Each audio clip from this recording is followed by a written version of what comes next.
Bismillahirrahmanirrahim. Assalamualaikum warahmatullahi wabarakatuh. Alhamdulillahilladzi alafa baina qulubina fasbahna bi nimati ikhwana. Asyhadu an la ilaha illallah wahdahu la syarikalah wa asyhadu anna Muhammadan abduhu wa rasuluh alladzi la nabiyya ba'dah. Allahumma shalli wa sallim wa barik ala Muhammad wa ala alihi wa ashabi ajmain. Amma ba'du. Hadirin wal hadirat, bapak-bapak, ibu-ibu, kaum muslimin wa muslimat di mana saja Anda berada. Alhamdulillah, taklim rutin pekanan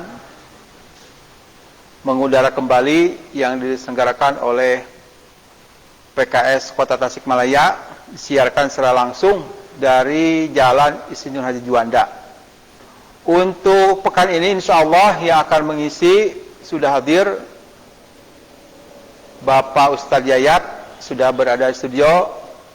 Insyaallah beliau akan menerangkan, akan mengupas tentang kewajiban kita kepada Rasulullah SAW di tengah-tengah kita mendapatkan serangan yang tidak sopan dari seorang presiden Prancis ya. Untuk itu mari kita simak bersama-sama, dan jangan lupa kalau ada yang ingin ditanyakan boleh diajukan ke kami, insya Allah beliau akan menjawab. Untuk itu kami persilakan kepada Ustadz Yayat yang akan menerangkan tentang kewajiban apa saja yang dibebankan kepada kita sebagai umatnya kepada Rasulullah Sallallahu Alaihi Wasallam. Mengatakan.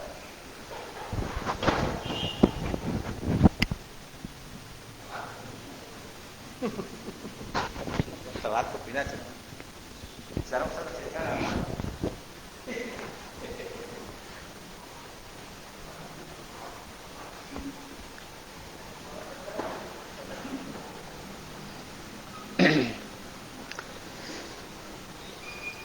Bismillahirrahmanirrahim.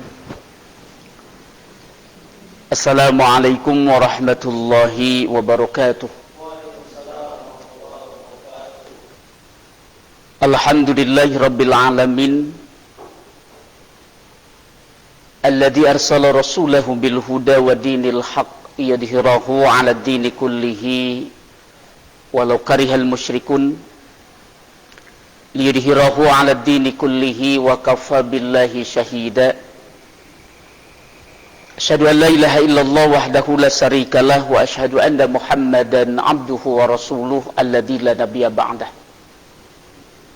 Wassalatu wassalamu ala Rasulillah wa ala alihi wa ashabihi wa man tabi'ahum bi ihsanin ila yaumiddin. Amma ba'du. Faqala Allah ta'ala fil Qur'anil Karim, A'udzu billahi minasy syaithanir rajim. Ya ayyuhalladzina aminu billahi wa rasulihi al-ayah.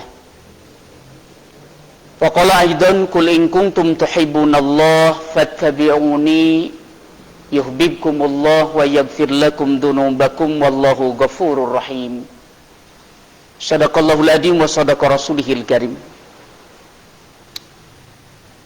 Bapak dan Ibu sekalian yang dirahmati Allah Subhanahu wa taala, kenikmatan yang luar biasa yang Allah anugerahkan, yang Allah berikan kepada kita pada kesempatan sore hari ini, ketika kita masih bisa membuktikan kembali ketaatan kita, pengabdian kita kepada Allah Subhanahu wa taala yang menjadi misi hidup kita.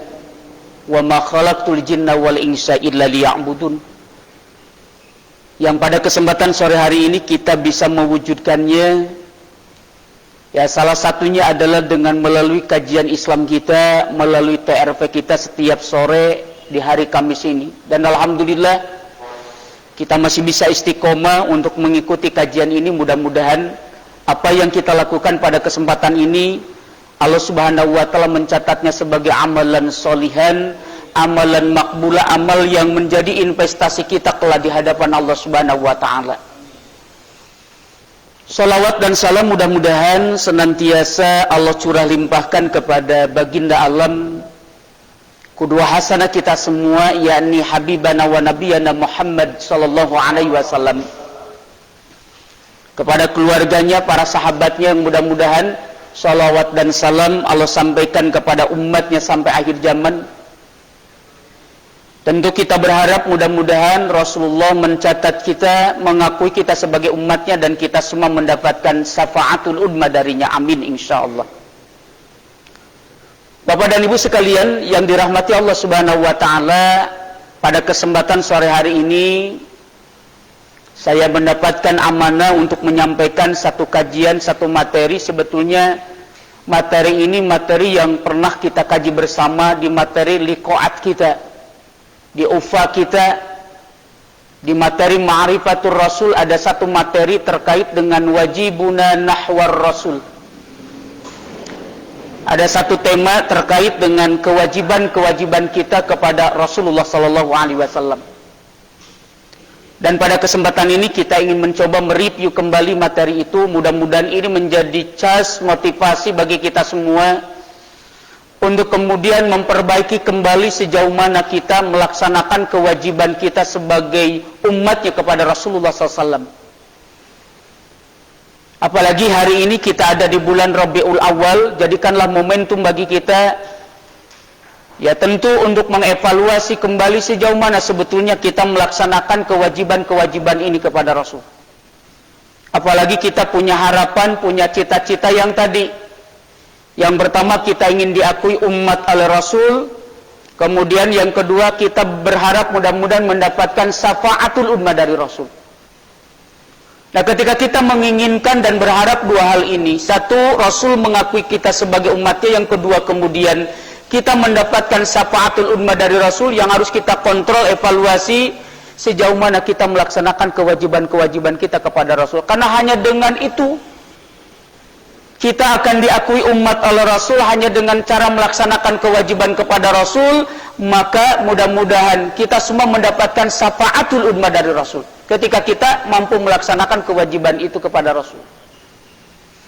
Nah, makanya bulan Rabiul Awal ini mudah-mudahan sekali lagi menjadi momentum bagi kita untuk memperbaiki kembali sejauh mana kewajiban kita kepada Rasul, sekaligus untuk ya menjadikan bahan evaluasi sejauh mana kita telah melaksanakan kewajiban itu.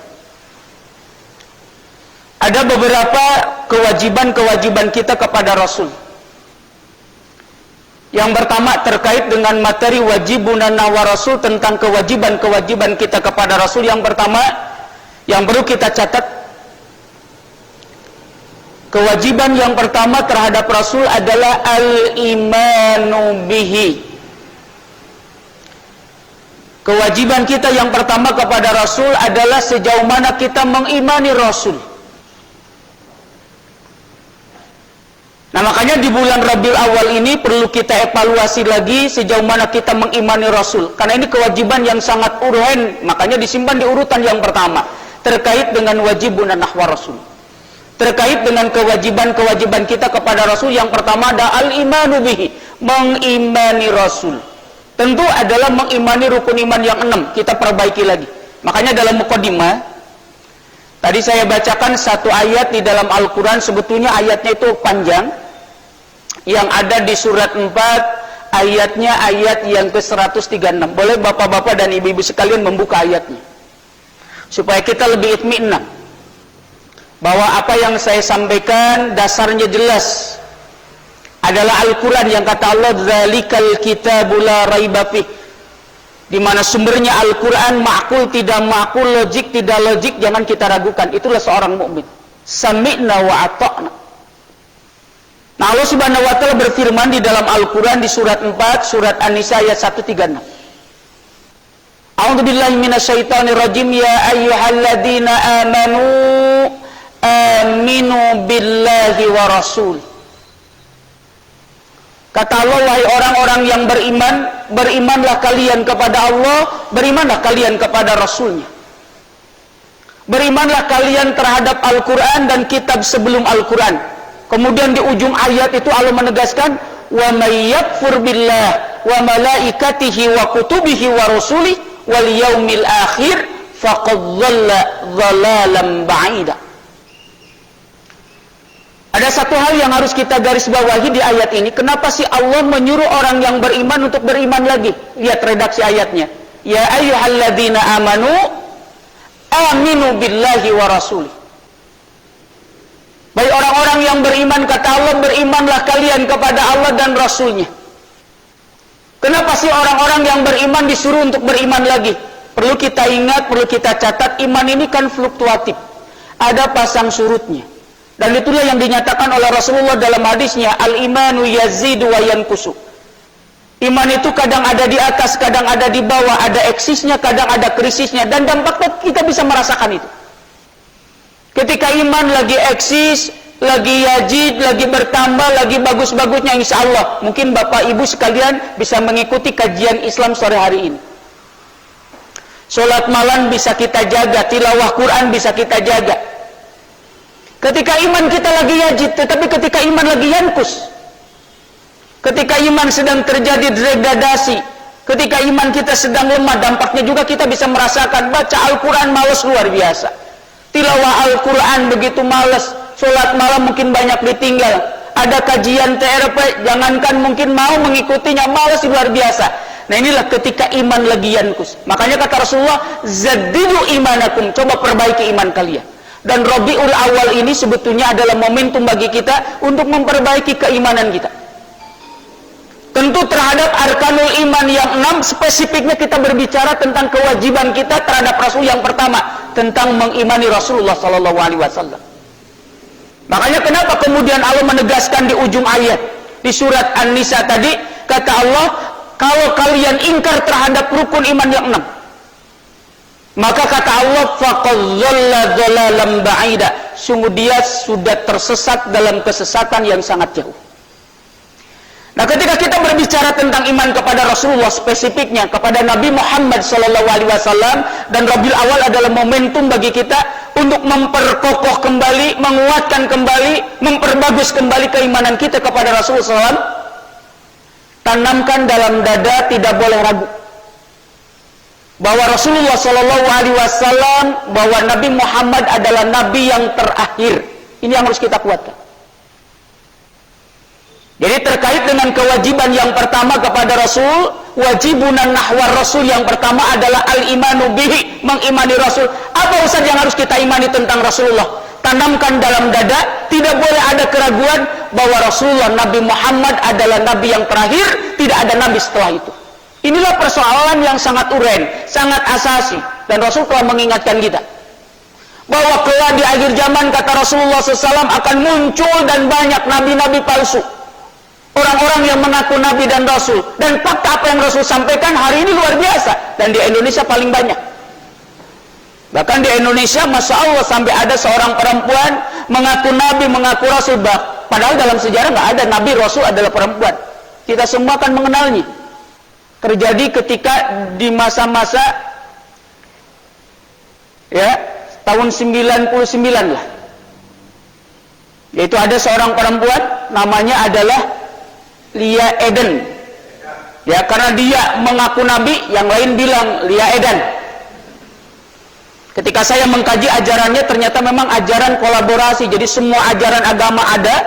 Jadi dari mulai Islamnya ada, Hindu Budanya ada, Kristennya ada, karena dia Tuhannya bukan Allah tapi Nyi Roro Kidul, maka simbolnya memegang tongkat, dia pakai jubah, tongkatnya gambar tengkorak, kemudian dia menghadap laut. Kalau di makanan getuk lindri lah.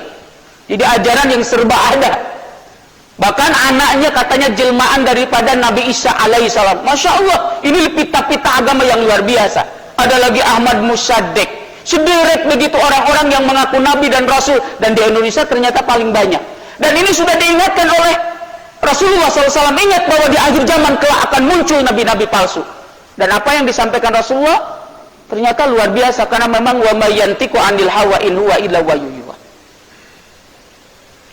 Nah, makanya kewajiban yang pertama ini yang harus kita bangun dalam diri kita. Makanya dalam hal ini Allah menegaskan terkait dengan keimanan kita terhadap Rasulullah SAW di samping surat 4 ayat 136 tadi, ya ayyuhalladzina amanu aminu billahi wa rasulih. Wahai orang-orang yang beriman, berimanlah kalian kepada Allah dan Rasulnya.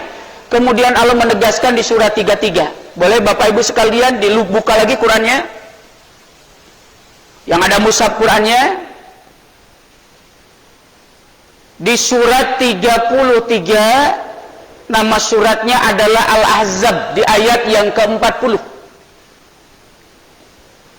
Surat yang ke-33 Al-Ahzab, ayatnya ayat yang ke-40. Allah berfirman, a'udzubillahi minasyaitonir rajim. Ma kana Muhammadun aba ahadin min rijalikum walakin Rasulullah wa khataman nabiyyin.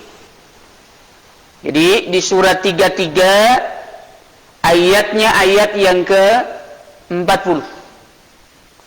Terkait dengan mengimani Rasul, apa yang harus kita imani Ustaz terkait dengan Rasulullah? Apa yang harus kita perbaiki terkait dengan iman kita kepada Rasul? Catat dalam dada, tidak boleh ragu bahwa Rasulullah Nabi Muhammad adalah Nabi yang terakhir. Ini adalah sesuatu yang sangat penting. Ini bukan persoalan al-mutaghayyirat, ini adalah persoalan sabat, persoalan akidah. Dalam akidah tidak ada hilafiyah. Iman kafir ketika tidak mengakui Nabi Muhammad Nabi yang terakhir, bukan batal sholatnya tetapi batal syahadatnya. Ketika batal syahadatnya adalah batal keislamannya. Nah makanya ketika kita masih meragukan bahwa Rasulullah adalah Nabi yang terakhir, apalagi kemudian punya keyakinan ada Nabi yang lain setelah Rasul, batal syahadatnya. Nah makanya ayat ini mudah-mudahan sebagai penguat bagi kita. Al-Ahzab ayat 40 kata Allah, "Makana Muhammadun aba ahadin min rijalikum." Ingat, kata Allah Muhammad itu bukan laki-laki, bukan bapak laki-laki dari seorang di antara kalian. Tetapi Muhammad adalah Rasulullah, Nabi Muhammad adalah utusan Allah. Nah, kalau kita garis bawahi di ayat itu, kata Allah wa khataman nabiyyin, bahwa Nabi Muhammad adalah penutup para nabi. Ya, jadi Nabi Muhammad itu penutup bagi para nabi, artinya tidak akan pernah ada nabi lagi, tidak akan pernah ada rasul lagi setelah Rasulullah, setelah Nabi Muhammad. Inilah yang harus kita tanamkan dalam dada kita. Makanya kenapa kemudian kita umat Islam yang punya keyakinan bahwa Nabi Muhammad Nabi yang terakhir, dan ini urusan akidah, resistensinya terhadap kelompok yang mengaku Islam tetapi tidak mengakui Nabi Muhammad adalah Nabi yang terakhir. Contohnya katakanlah Ahmadiyah.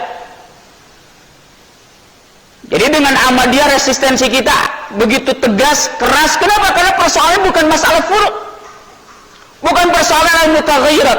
Terkait dengan al-mutaghayyirat kita sudah paham lah. Kita harus tasammu, harus toleransi, kita harus insyirahus sadri, harus lapang dada terkait dengan furu'.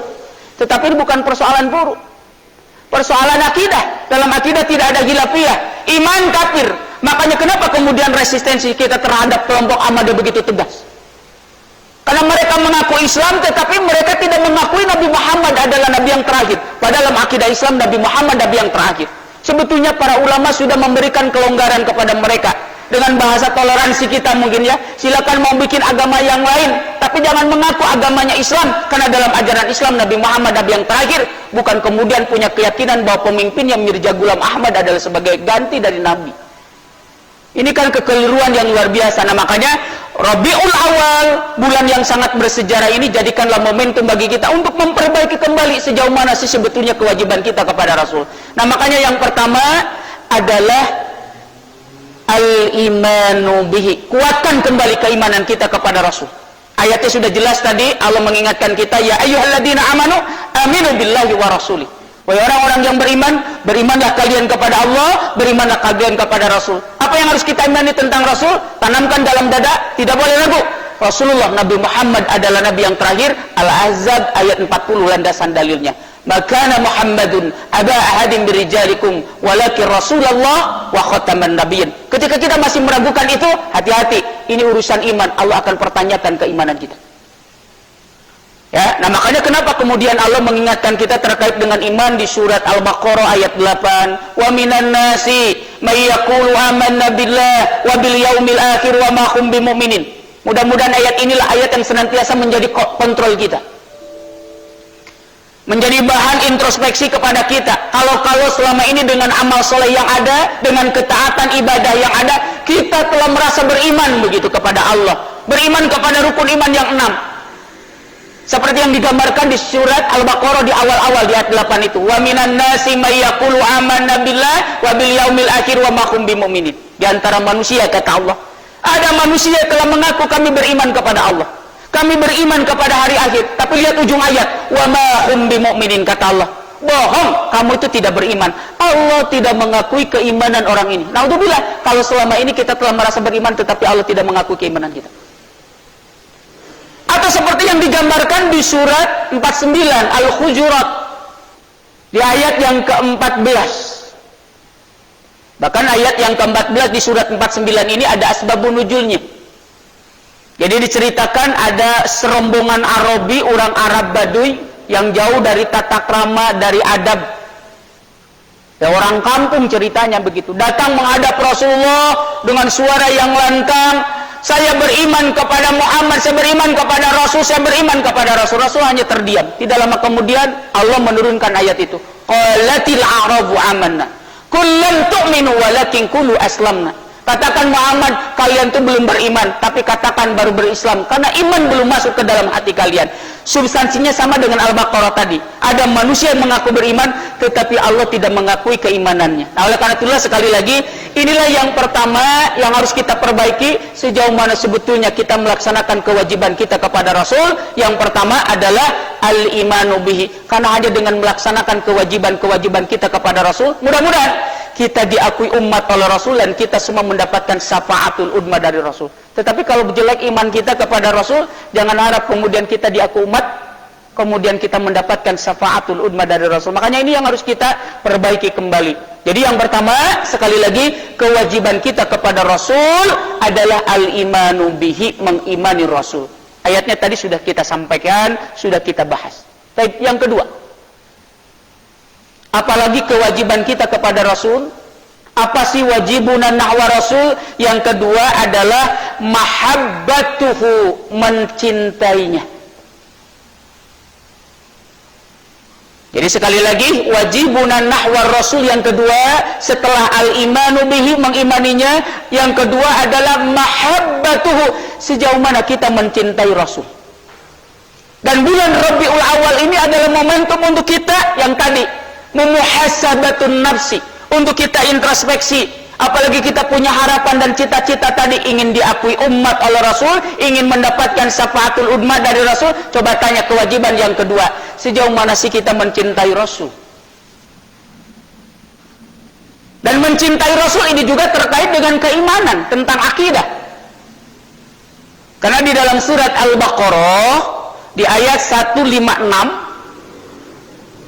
ada satu kalimat ayat, ya, wa minan nasi may yattahidu min dunillahi andada yuhibbuhum ka hubbillah waladina amanu asyaddu hubban lillah. Bahwa di antara manusia ada manusia katanya yang mensejajarkan kecintaannya kepada sesuatu dengan Allah, dan itulah andad. Padahal kata Allah, fala taj'alu lillahi andadan, janganlah kalian membuat andad, sekutu bandingan di sisi Allah. Dan yang namanya syirik tentu bukan hanya menyembah berhala, ada hal yang harus kita ingat. Tetapi ketika kita membuat bandingan, saingan, salah satunya dalam mahabbah, dalam kecintaan. Makanya di ayat tadi Al-Baqarah 165 ya, afwan, ayat 165 bukan 56, kebalik ya. Jadi di surat Al-Baqarah ayat 165 Allah menegaskan bahwa di antara manusia ada yang telah membuat andad, saingan, bandingan. Mereka mencintai sesuatu, tetapi mereka mencintai sesuatu itu seperti mencintai Allah. Padahal kata Allah, walladzina amanu asyaddu hubban lillah. Bagi orang yang beriman akan lebih cintanya kepada Allah. Nah, makanya terkait dengan masalah mahabbah, sebetulnya ada khusus pembahasan terkait dengan mahabbah. Dari mulai tentang mahabbah, kemudian ada alamatul hubbi, ada lawazimul mahabbah. Nah, terkait dengan materi mahabbah, dan insyaallah Bapak dan Ibu sekalian ya sudah membahas terkait tentang mahabbah ini. Di materi tentang ma'rifatullah ada khusus pembahasan tentang mahabbah. Dalil yang kedua bisa kita lihat terkait dengan mahabbah kita kepada Rasul di surat 9. Surat At-Taubah atau Al-Baru'ah. Ayatnya ayat yang ke-24. Hanya satu-satunya surah yang tidak memakai basmalah di awal. Banyak yang nanya-nanya, Ustaz kenapa kok surat At-Taubah, Al-Baru'ah, surah ke-9 tidak ada bismillahnya? Yang lain ada, karena hanya satu-satunya surah dalam Al-Quran yang nggak ada bismillahnya. Nah, karena memang ayat-ayatnya masih nyambung dengan surat Al-Anfal. Masih berbicara tentang peperangan, makanya masuk ke At-Taubah masih berbicara peperangan, nah, salah satunya. Makanya surat 9 tidak diawali lagi, tidak ada bismillahnya di awal, tetapi langsung. Di ayat 24 sampai Allah Subhanahu wa taala menegaskan kul in kana abaukum wa abnaukum, ada 8 poin lah panjang ayatnya. Kemudian di tengah-tengah ayat itu ada kalimat ahabba ilaikum minallah wa rasulih wa jihadin fisabilih fatarabbasu hatta yatiyallahu bi amri, di tengah-tengah ayatnya.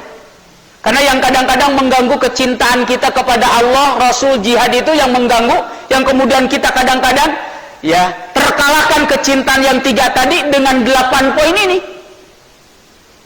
Makanya seorang ulama besar namanya Dr. Nasi Ulwan mengomentari ayat yang ke-24 di surat 9 ini. Kemudian beliau mengklasifikasi, membagi cinta itu ada 3 marohil, ada 3 tahapan. Makanya kita tidak boleh salah, jangan salah gitu menyimpan kedudukan tentang cinta ini.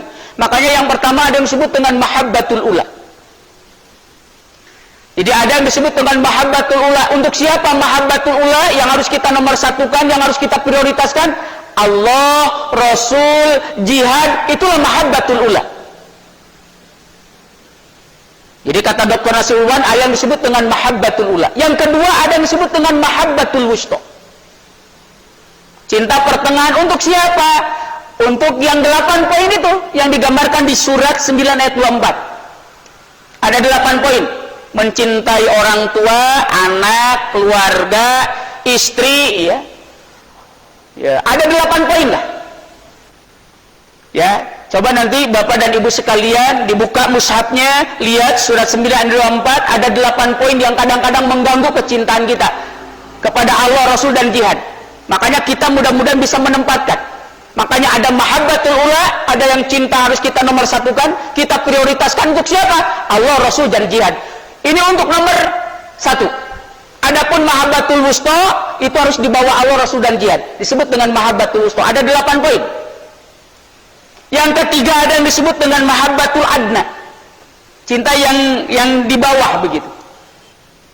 Yang dimaksud dengan mahabbatul adna ketika yang 8 poin ini disejajarkan dengan cintanya kepada Allah, Rasul, dan jihad, maka kedudukannya bukan mahabbatul wusta, kedudukannya menjadi mahabbatul adna.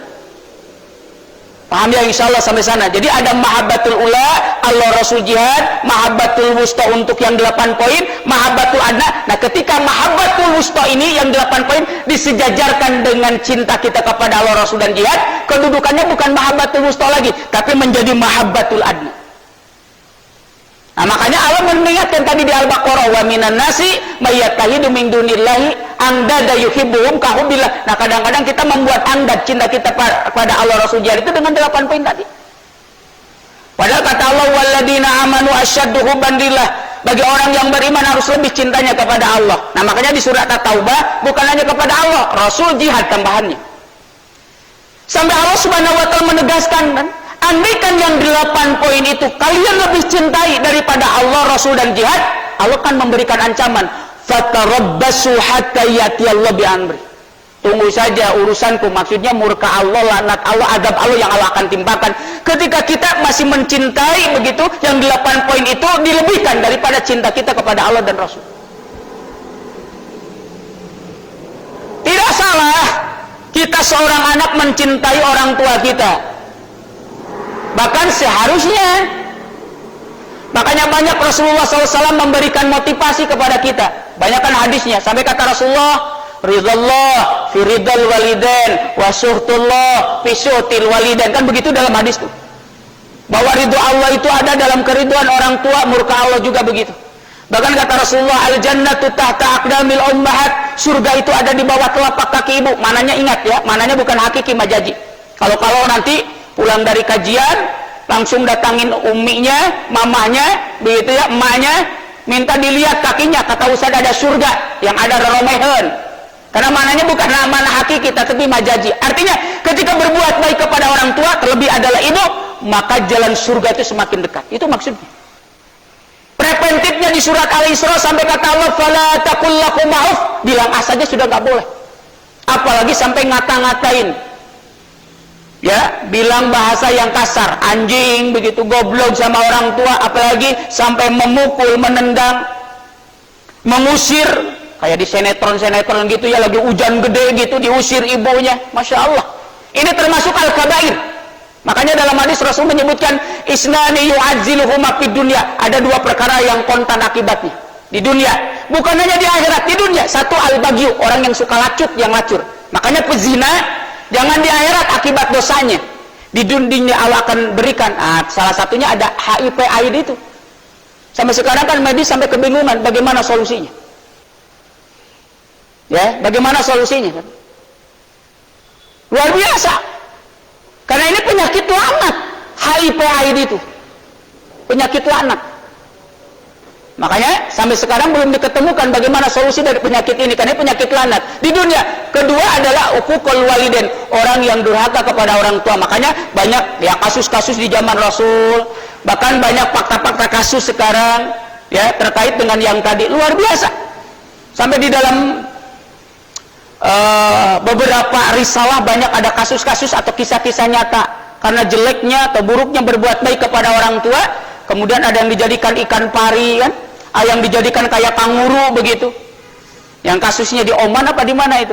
Jadi ada satu kasus, ibunya lagi tilawah, lagi baca Quran, dia lagi dengerin musik, ya, kemudian merasa terganggu dengan bacaan Al-Quran ibunya, Qurannya diambil dari tangan ibunya, kemudian dilempar ke muka ibunya. Waktu itu Allah jadikan wajahnya dan tubuhnya seperti kanguru. Itu kan banyak ya di videonya itu. Nah ini yang digambarkan di dalam hadis tadi. Kontan dua perkara, karena lacur, yang kedua karena yang tadi durhaka kepada orang tua. Ya, bukan tidak boleh seharusnya, tetapi kecintaan kita kepada orang tua tidak boleh mengalahkan cinta kita kepada Allah, Rasul dan jihad. Itu yang penting. Kedudukannya harus mahabbatul wusta, bukan mahabbatul ula. Makanya ada satu kisah, ya kisah ini sering mungkin disampaikan ya terkait dengan kisah ini. Bahkan mungkin Ustadz Mujammil, karena dia memang pakar sejarah, kita ingatkan sejarah terkait dengan diplomasi pertama Islam. Siapa? Ada yang tahu? Siapa diplomasi pertama Islam yang diutus ke Madinah? Cikal bakalnya ada kaum Alhamdulillah, tahu ya? Jemaah sekalian, Bapak dan Ibu sekalian, insyaallah tahu sejarahnya. Namanya adalah Mus'ab bin Umair. Ya, namanya Mus'ab bin Umair. Terkait dengan diplomasi pertama Islam dalam sejarah, cikal bakal ada kaum Ansor. Kan Mus'ab bin Umair yang pertama kali disuruh untuk berdakwah ke Madinah. Sampai kemudian tiap rumah pasti ada umat Islamnya. Kalau enggak orang tuanya ya anaknya. Dan kita tahu dalam sejarah Mus'ab ini kan hidup dalam kehidupan yang serba glamor, serba wah, karena memang orang tuanya kaya. Punya anak satu-satunya, kita bisa bayangkan. Orang tuanya kaya, punya anak satu-satunya. Orang yang sangat berpengaruh, tetapi dia fobia Islam. Dia tidak senang terhadap Islam. Maka puncaknya pada saat itulah kemudian Mus'ab dikasih dua pilihan yang berat sebetulnya. Kata ibunya Khunnas bin Malik, pilih katanya Mus'ab, Muhammad atau Ummi. Pilihan yang berat sebetulnya. Di sisi lain adalah Rasulullah, di sisi lain adalah ibunda tercintanya yang telah mengandung selama 9 bulan, melahirkan antara hidup dan mati. Pilihan yang berat sebetulnya. Antara Rasulullah, antara ibunya, apalagi dia yang telah mengandung 9 bulan, melahirkan antara hidup dan mati, membesarkannya, apalagi sudah mengenal Islam. Seperti apa seharusnya kita birrul walidain.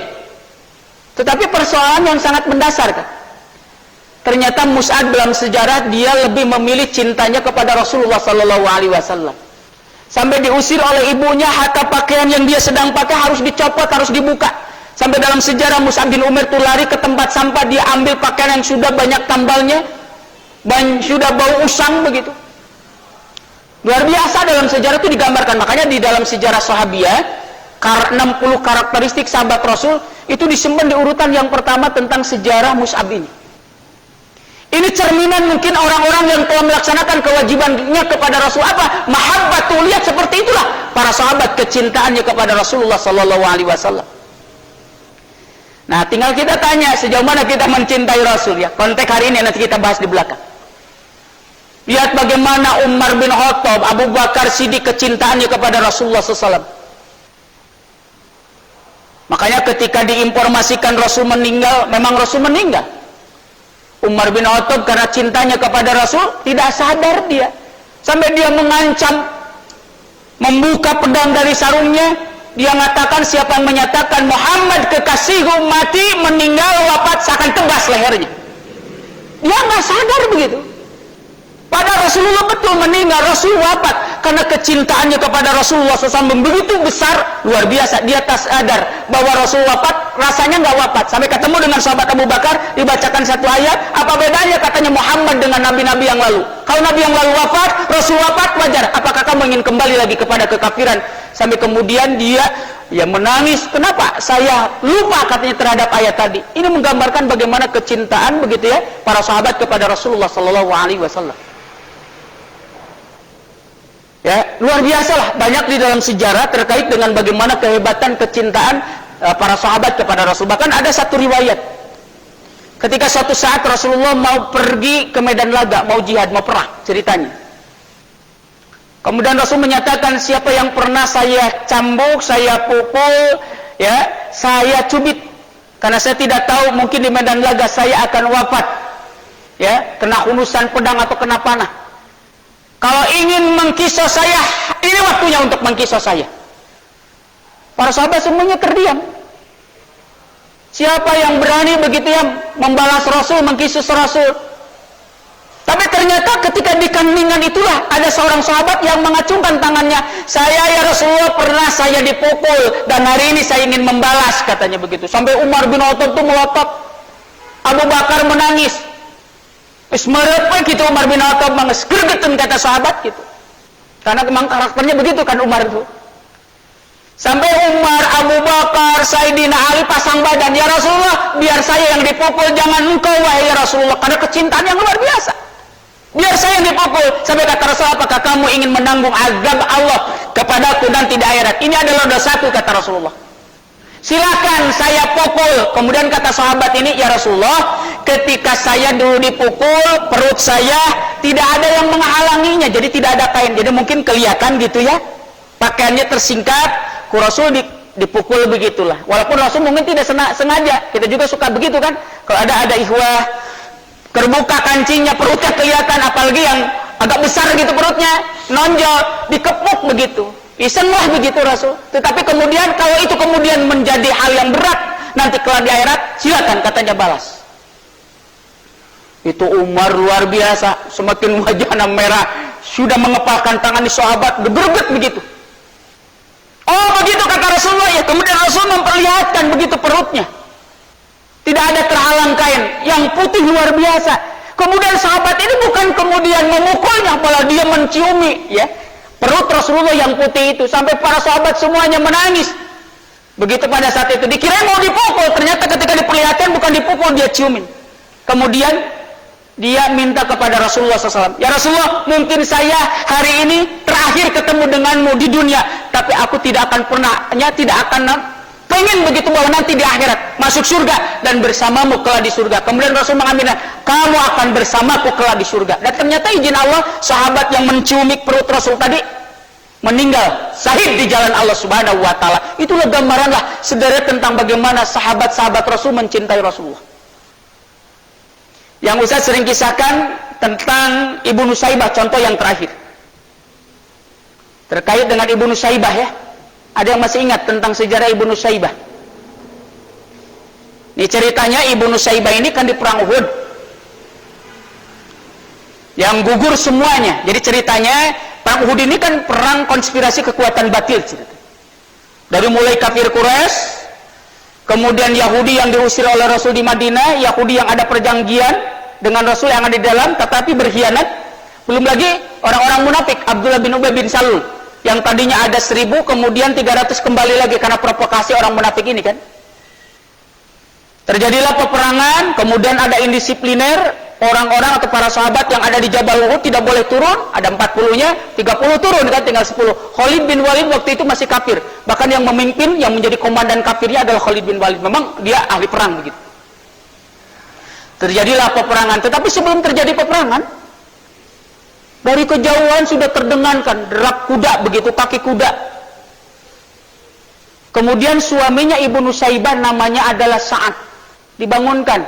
Kalau bahasa kita mungkin ayah, abi, musuh sudah datang. Ini baju besinya, ini pedangnya. Inilah Sejarah Ibnu Syaibah itu luar biasa. Mudah-mudahan ini menjadi contoh lah bagi kita semua, bagi ibu-ibu ya, bagi suaminya, saatnya luar biasa. Ketika suatu saat Allah membukakan pintu ini, karena kita senantiasa meminta kan, wa amitha ala syahadati bisabilik, Allah bukakan doa kita.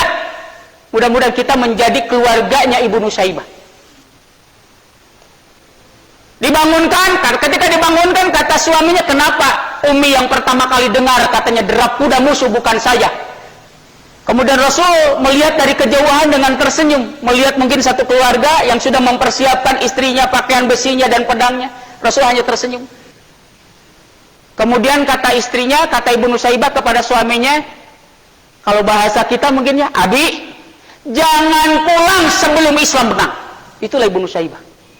Jangan pulang sebelum Islam menang.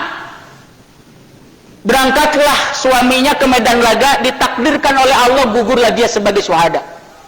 Datang utusan dari Rasul tuh, ngasih tahu, Ibnu Syaibah, suamimu wafat, dia mati sebagai syuhada, mati di jalan Allah ketika perang Uhud. Nangis tuh Ibnu Syaibah. Ditanya oleh utusan dari Rasul, apakah kau bersedih Ibnu Syaibah karena suamimu meninggal? Bukan itu yang membuat saya menangis, tapi apa yang bisa saya berikan untuk Islam, untuk Allah, untuk Rasul. Suamiku sudah tidak ada, dia punya anak dua, yang pertama Ammar, yang kedua Sa'id. Maka Ammar, anak yang usia SMA lah kalian, dia mengacungkan tangannya, minta izin kepada bundanya, kepada uminya untuk berangkat ke medan laga. Dan ternyata diizinkan oleh Rasulullah. Ceritanya anak yang paling gede dia ikut. Qadarullah, takdir Allah, ternyata anaknya Ammar juga meninggal, ceritanya begitu. Syahid juga, datang lagi utusan dari Rasulullah, anakmu wahai Ibnu Syaibah katanya meninggal. Nangis, ditanya lagi, apakah kau bersedih karena anakmu meninggal di jalan Allah? Bukan itu, tapi apa yang bisa saya berikan untuk Islam, untuk Allah, untuk Rasul apa? Anaknya yang kecil, anak SD ini, namanya Said, minta izin juga, diizinkan. Tapi kasusnya sama, seperti ayahnya, seperti kakaknya, dia juga gugur sebagai syuhada. Datang lagi utusan dari Rasul, anakmu Said meninggal. Menangis lagi. Kemudian ditanya, apakah kau bersedih karena anakmu meninggal? Bukan itu, tetapi apa yang bisa saya berikan untuk Islam, ya, apa yang saya bisa berikan untuk Allah dan Rasul. Suami sudah tidak ada, anakku dua-duanya sudah tidak ada. Sampai kemudian Ibnu Syaibah mengacungkan tangan kepada Rasul, ya Rasulullah, bisakah saya berangkat ke medan laga ikut berzihad? Sampai kata Rasulullah, belum ada syariat ibu-ibu untuk berangkat jihad. Kalau mau obati yang sedang terluka, ambil anak-anak panah. Ambil anak panah lagi perang kena panah juga kan? Mengobati akhirnya begitu, biasalah begitu. Nah, ceritanya pada perang Uhud itu kan ada isu bahwa Rasulullah itu kan wafat. Itu provokasi dari orang-orang kafir luar biasa. Sampai para sahabat terhenyak, kalau Rasulullah wafat, ya, mau bagaimana begitu? Makanya sedikit orang-orang yang masih lemah imannya semakin ciut. Akhirnya dia lari dari medan laga. Hanya kemudian beberapa sahabat yang kemudian ya meyakinkan bahwa Rasul belum wafat, walaupun betul dalam perang Uhud itu Rasul sampai gigi gerahamnya patah, ininya kena luka kan, sampai ada satu sejarah, ada percikan baju besinya yang nancap, saking dalamnya dia gigit begitu besi itu sampai para sahabat yang mengambil itu giginya pada patah semua. Itu kan sampai seperti itu. Ketika mendengar informasi Rasulullah meninggal, Ibnu Syaibah luar biasa karena kecintaannya kepada Rasulullah. Dia merebut kuda sahabat Rasulullah, dia kemudian memakai kudanya begitu. Kemudian di tengah perjalanan itulah kena tebasan pedang musuh. Akhirnya dia wafat, bersimbah darah, gugur sebagai syahidah. Pada saat itulah kemudian langit yang tadinya terang berubah menjadi mendung seperti hujan yang mau turun. Sampai sahabat kaget, ada apa ya Rasulullah SAW?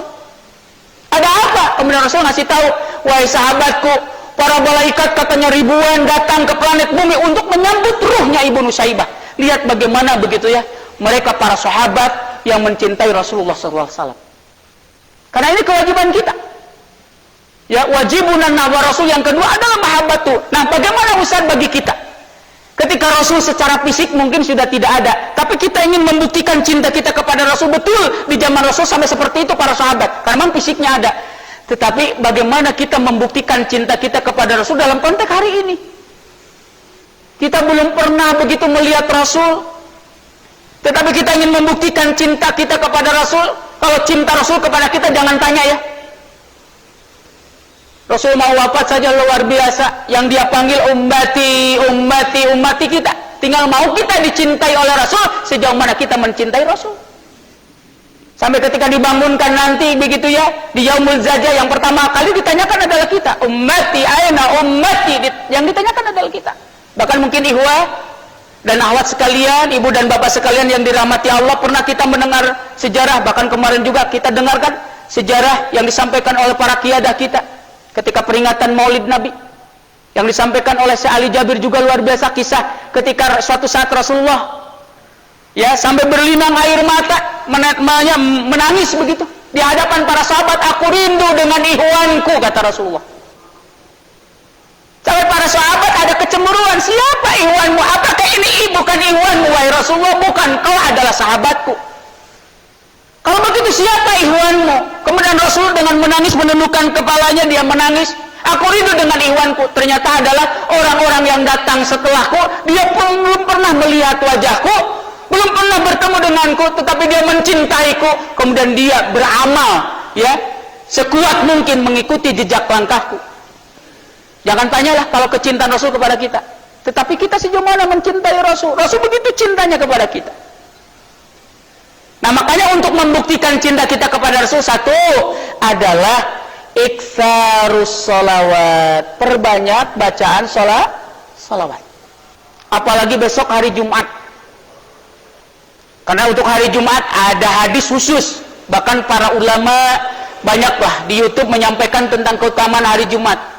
Dari mulai pertama perbanyak sedekah kan, perbanyak zikir kita adalah dengan zikir sholawat. Ya, kemudian membaca surat Al-Kahfi 1 jam ke waktu maghrib. Ya, kita dianjurkan untuk berdoa. Insya Allah kita udah biasa ada doa pagi petang ya. Maka suratnya jangan setelah sholat asar, bisalah dipepetkan 1 jam kepada waktu maghrib. Karena itulah waktu-waktu yang memang dianjurkan oleh Rasulullah. Makanya iktsarus sholawat. Allah sendiri yang menyuruh kita dalam Al-Quran di surat Al-Ahzab ayat 56 kan. Innallaha wa malaikatahu yusalluna 'alan nabi ya ayyuhalladzina amanu sallu 'alaihi wa sallimu taslima. Ketika turun ayat ini, para sahabat kemudian bertanya, "Kaifa nusalli 'alaika ya Rasulullah?" Bagaimana aku bersolawat kepadamu ya Rasulullah? Kemudian Rasulullah SAW menyampaikan solawat yang masyru' yang kita baca senantiasa dalam tasyahud. Setelah membaca asyhadu an la ilaha illallah wa asyhadu anna Muhammadan abduhu wa rasuluh, Allahumma shalli ala Muhammad wa ala ali Muhammad kama shallaita ala Ibrahim, dan selanjutnya itulah selawat yang masyru'. Perbanyaklah selawat. Ustaz, bagaimana dengan selawat-selawat yang dibikin oleh para ulama? Silakan aja, tetapi ingat, laqad kana lakum fi rasulillahi uswatun hasanah. Jangan sampai yang dicontohkan Rasul malah nggak dibaca dalam sholat aja, kok yang dari ulama yang diperbanyak. Ustaz sering mengingatkan gitulah. Ketika ngaji-ngaji ya dengan jamaah-jamaah yang punya pemahaman yang tadi, silakan mau membaca sholawat mumparijah silakan, tetapi itu kan produk ulama, bikinan ulama. Silakan mau dibaca, tetapi yang dari Rasul harus lebih banyak lagi kita baca. Karena kata Allah, laqad kana lakum fi rasulillahi uswatun hasanah. Ketika Ustaz tanya, pernahkah kita membaca sholawat yang dalam sholat, di luar sholat? Enggak pernah Ustaz katanya. Tapi kalau sholawat mumparijah sampai 1000 kali saya suka baca, ada yang 500 kali, Masya Allah. Yang dari Rasul malah ditinggal. Kenapa yang ini diperbanyak? Bukan nggak boleh, silakan ini baca, tetapi yang dari Rasul harus lebih kita banyak. Buktikan cinta kita kepada Rasul dengan iktsarus sholawat, memperbanyak sholawat. Basahi bibir ini dengan sholawat. Apalagi besok hari Jumat, hadisnya spesifik. Hari Jumat itu di samping surat Al-Kahfi, ya perbanyak. Yang tadi membaca sholawat. Allahumma sholli ala Muhammad wa ala ali Muhammad. Allahumma sholli ala Muhammad wa ala ali Muhammad. Mudah-mudahan dengan cara begitu, ya itulah gambaran kita cinta kepada Rasul. Kemudian Rasul mencintai kita. Kemudian pantas kita mendapatkan syafaatul udma. Kita juga pantas kemudian diakui umat oleh Rasul. Bahkan kita dirindukan oleh Rasulullah SAW. Yang kedua, tentu ihya sunnati, kita hidupkan sunnah-sunnahnya yang kita mampu. Ya, sholat duhanya kita jaga, rawatibnya kita jaga, sholat malamnya kita jaga, walaupun kita jarang dievaluasi ya. Itu kudu dievaluasi deh, itu masih kudu hari dong. Ya, jangan sampai kemudian harus dievaluasi begitu ya, diupah kita begitu. Karena sekarang nggak dievaluasi, tahajudnya jadi tarawih gitu, nggak begitu. Sholat duha kita jaga, rawatib kita jaga. Terlebih kalau rawatib yang harus kita jaga, karena Rasul tidak pernah meninggalkan sampai akhir hayatnya adalah qabla subuh. Sampai kata Rasulullah, Rakaataini qabla subhi khairum minad dunya wa ma fiha. 2 rakaat sebelum salat subuh itu lebih baik daripada dunia dan isinya. Ketika bapak-bapak, ibu-ibu sekalian sering lihat di infotainment ya, artis bagaimana dengan glamor kehidupannya, dia pamer rumah mewahnya, pamer begitu ya, mobil mewahnya, sampai tas-tas mewahnya, sepatu mewahnya, tidak akan pernah sebanding dengan 2 rakaat sebelum sholat subuh. Khairum minad dunya wa ma fiha, lebih baik daripada dunia dan isinya. Tinggal tanya sejauh mana kita kemudian menghidupkan sunnah-sunnah ini. Ya, banyaklah kalau kita lihat ya. Ini diantara kewajiban yang kedua. Ini waktunya keburu habis, sebetulnya masih banyak ya. Insya Allah mungkin nanti Ustadz ya, pekan depan boleh ya dilanjutkan sama yang lain. Masih banyak, Ustadz baru sampaikan 2 poin. Jadi baru al-imanu bihi, baru mahabbatu, belum nanti ya ta'dimuhu, mahabbatu man ahabbahu, sampai kemudian ittiba'u min hajihi. Ini yang lebih penting adalah ini, poin yang ini. Mengikuti jejak langkahnya. Apa yang harus kita ikuti tentang Rasul? Tentu terkait semua dimensi hidupnya. Karena Rasul itu adalah manusia yang sangat sempurna begitu ya, pilihan Allah Subhanahu wa taala. Apapun profesi kita, ketika berbicara tentang guru, tidak ada guru sejati, murabi sejati Rasulullah. Yang bukan hanya mencerdaskan murid-muridnya tetapi menyolekkan. Ketika berbicara tentang bisnismen, pengusaha, tidak ada bisnis yang sukses adalah Rasulullah. Ketika berbicara tentang pemimpin adil, tidak ada pemimpin sangat adil ada Rasulullah. Ketika berbicara tentang suami yang soleh, tidak ada suami yang soleh ada Rasul. Apa begitu? Ketika berbicara tentang komandan jenderal, tidak ada komandan jenderal yang luar biasa keberaniannya adalah Rasulullah. Apa begitu? Ketika berbicara tentang olahragawan, lihat Rasulullah pernah ada yang nantangin gulat kan? Saya masuk Islam Pak Muhammad, tapi kalahkan dulu jago gulat di kota Mekah, nantangin, dilayanin dan kalah 1 jurus. Artinya bagaimana dia seorang olahragawan gitu. Fisiknya yang kuat, komplit lah. Laqad kana lakum fi Rasulillahi uswatun hasanah. Makanya banyak hal yang harus kita ikuti apapun. Nah, termasuk tentu adalah akhlaknya. Ya. Sebetulnya masih panjang ketika kita berbicara akhlak ya. Kemudian ibadahnya, Masya Allah lah. Walaupun Rasulullah kan maksum, ismah sifatnya, mendapatkan jaminan surga pasti, dosanya dimaafkan oleh Allah adalah pasti. Tapi lihat ibadahnya, sholat tahajud itu tidak pernah ketinggalan. Sampai kita tahu kan dalam sejarah, kaki Rasul bengkak-bengkak karena sholat malamnya. Ustaz juga bingung pertama. Tapi ketika membaca satu kitab namanya Minhajul Muslim, karangan Ustaz Abu Bakar Al-Zairi, sudah diterjemahkan menjadi ensiklopedia Islam, luar biasa. Ada matan hadis, oh ini yang menyebab Rasulullah kenapa bengkak-bengkak kakinya. Ternyata karena sholat malamnya. Kualitas Rasul sholat malamnya luar biasa. Dalam 1 rakaat yang dibaca Rasul kan 3 surah yang terpanjang dalam Al-Quran. Jadi Al-Baqarah, An-Nisa, balik ke Al-Imran, itu dibaca 1 rakaat, 6 juz 1 rakaat. Coba bayangkan, kalau kita jadi makmumnya, udah kaki kiri kita hilang 1. Makanya kalau sholat tarawih contohnya begitu, di pilihan imam timur terjadi imam itu. Saya supirna, jadi sarwakan yang supir angkot imam tarawih. Nah kalau bacanya panjang, oh enggak laku balik lagi biasanya. Ya terus ngelik mau kena sajadah gitu, balik lagi siapa katanya supirnya? Dibilangnya supirnya. Ustaz Pak Anu jadi imamnya, karena panjang-panjang balik lagi. An-Naba potong 4 saja masih panjang. Padahal lihat Rasulullah Al-Baqarah, Ali-Imran, An-Nisa dibaca dalam satu rakaat. Ini yang membuat kemudian Rasul bengkak kakinya. Sampai kata Aisyah, jangan begitu amat ya Rasulullah, wahai kekasih Allah, pasti engkau itu. Tapi jawaban Rasul luar biasa. Apakah kau tidak bangga punya suami yang pandai bersyukur?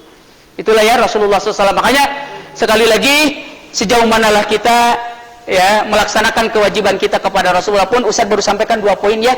Insya Allah lain waktu dan kesempatan, karena masih banyak tidak bisa kita sampaikan semuanya ya pada kesempatan ini terkait dengan wajibun nahwa Rasul. Baru saya sampaikan 2, al-imanu bihi, yang kedua adalah mahabbatuhu, konteks mencintai kita hari ini karena fisik Rasul sudah tidak ada, iksyarus sholawat. Yang kedua ihya'us sunnati, hidupkan sunnah-sunnahnya.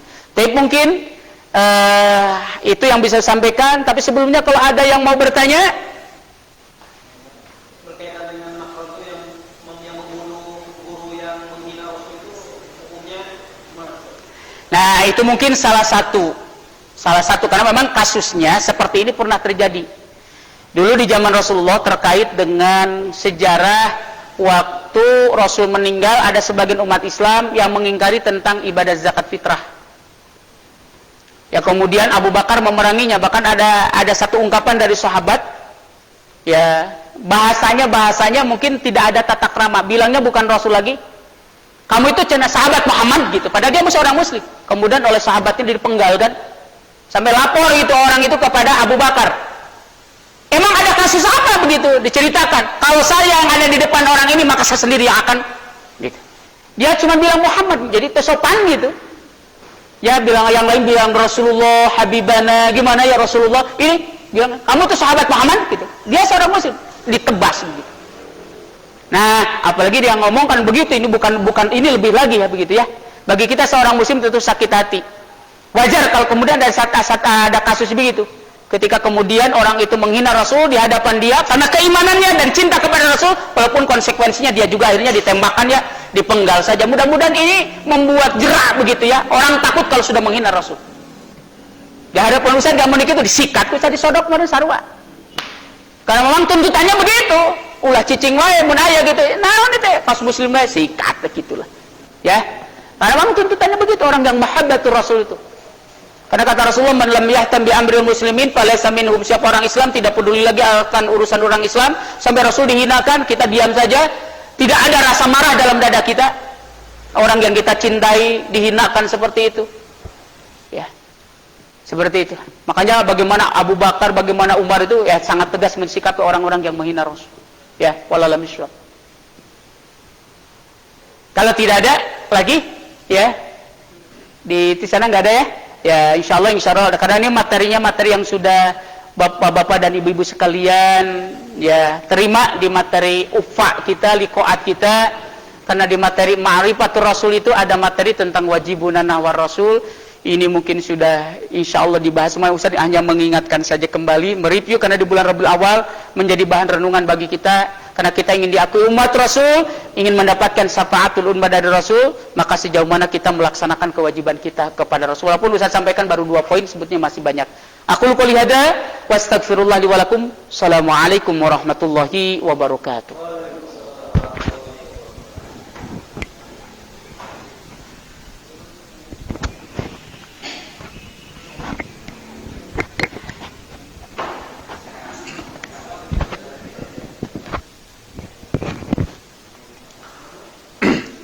Hadirin wal hadirat, bapak-bapak, ibu-ibu sekalian, kaum muslimin wal muslimat, di mana saja Anda berada. Alhamdulillah, kajian tentang kewajiban kita kepada Rasulullah SAW luar biasa yang disampaikan oleh Ustaz Yayat. Mudah-mudahan apa yang beliau sampaikan menjadi peringatan yang tegas bagi kita bahwa kita dengan Rasulullah tak dapat dipisahkan, cinta kita, mahabbah kita dengan beliau. Untuk itu, mari kita tingkatkan rasa cinta kita kepada Nabi SAW dengan, paling tidak kita dengan membaca sholawat kepada beliau. Dan kita tutup taklim pekanan sore ini, dan kita bisa berjumpa kembali insyaAllah pada pekan dan jam yang sama di hari Kamis sore. Dan kita tutup dengan doa, Rabbana hab lana min azwajina wa dzurriyyatina qurrata a'yun waj'alna lil muttaqina imama. Rabbana atina fid dunya hasanah wa fil akhirati hasanah wa qina adzabannar.